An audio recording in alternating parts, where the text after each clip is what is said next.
Dans cette vidéo, je vais vous montrer comment transformer une simple couverture 2D en un design 3D réaliste directement dans PowerPoint. Vous allez voir, c'est rapide et ultra simple. D'ailleurs, vous allez pouvoir télécharger la slide pour reproduire en un clic cet effet 3D. Vous trouverez le lien dans la description.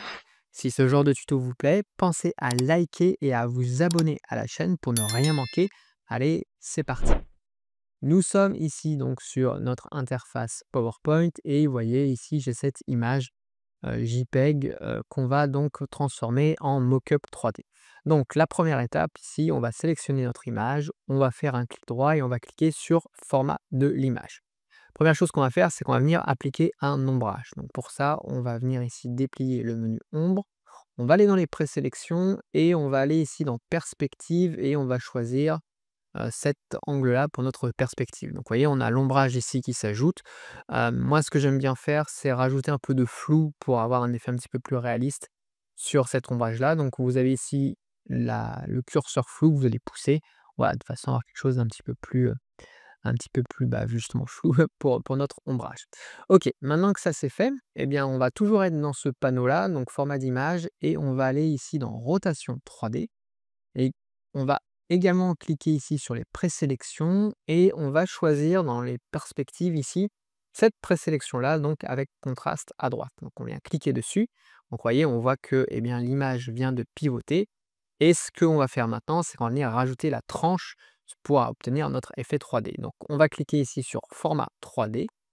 Et là, vous avez profondeur ici. Et là, vous allez, par exemple, marquer 20 points.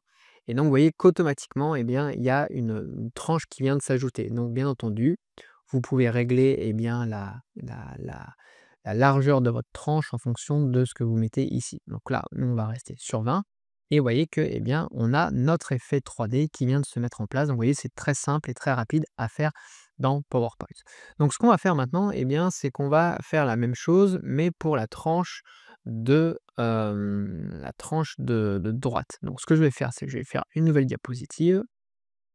Hop, je vais venir mettre mon image. Donc là, je vais remettre mon image à 0.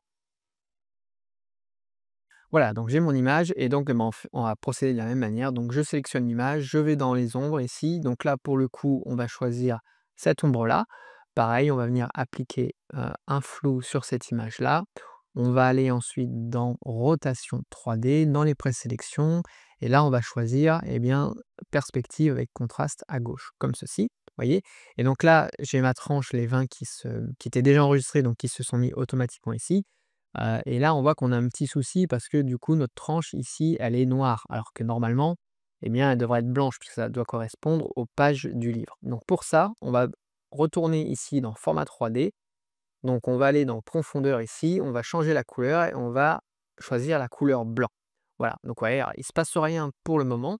Donc on va aller ensuite dans éclairage ici et on va choisir non pas l'éclairage par défaut qui est ici, mais l'éclairage ici qui s'appelle équilibre.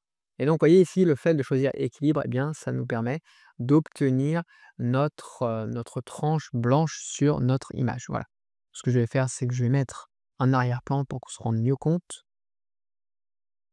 Et voilà, donc vous voyez, effectivement, on voit bien ici qu'on a bien nos pages blanches. Donc du coup, je vais pouvoir maintenant récupérer eh bien, mes deux mock-ups, voilà, comme ceci. Donc j'ai côté gauche et côté droit. Et ce qui est intéressant, c'est que bah, du coup, maintenant, je vais pouvoir prendre n'importe quelle image. Par exemple, vous voyez ici, je vais reprendre une image d'une autre couverture que je vais venir copier-coller ici. Et tout simplement, en utilisant l'outil eh bien, reproduire la mise en forme, eh bien ici, qui se trouve ici dans l'accueil, je viens cliquer dessus et automatiquement, eh bien, ça vient appliquer mon effet 3D. Voilà. Donc si je veux plutôt eh bien, cet effet-là, pareil, je clique sur reproduire la mise en forme et automatiquement, j'ai plus les réglages à faire, ça vient se faire automatiquement. Donc c'est pour ça que bien, vous pouvez, si vous voulez gagner du temps, télécharger directement ces réglages-là. Vous trouverez le lien dans la description de cette vidéo. J'espère que cette vidéo vous a plu. Si c'est le cas, eh bien, je vous invite à liker la vidéo et à vous abonner à la chaîne YouTube. Et moi, je vous dis à bientôt pour une prochaine vidéo.